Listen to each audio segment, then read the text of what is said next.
guys, for today's video, a day in my life.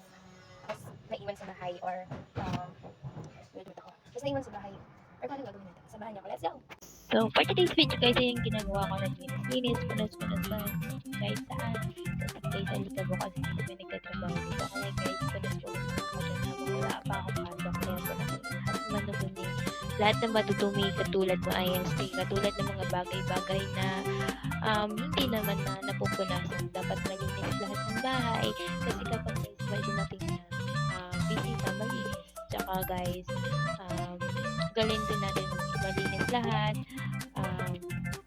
Dapat guys, ano ko na, ina-arrange ko na ayun naman guys, kung saan ako nagpupunas kasi nakikita ko madumi. Guys, madumi ka!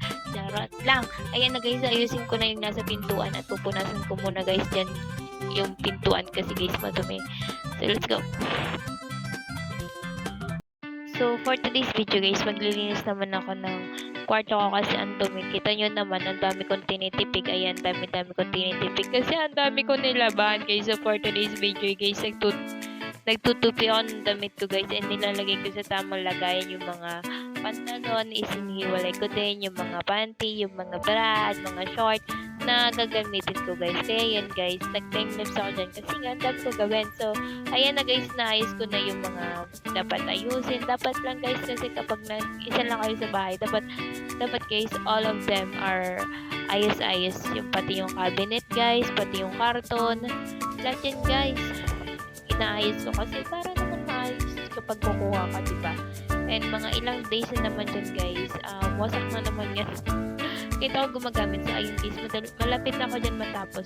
Tinatapos ko na lang yung mga gawain dyan kasi guys, para naman maganda tingnan yung kwarto natin, diba? Kailangan din lang dapat na tingnan malinis.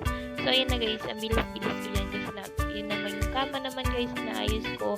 Ayun, naayos ko na guys. Ayan, maganda na yun dyan guys. Tingnan winalis ko na din. So, ayan guys, winayos ko na din yung editor room. Charing.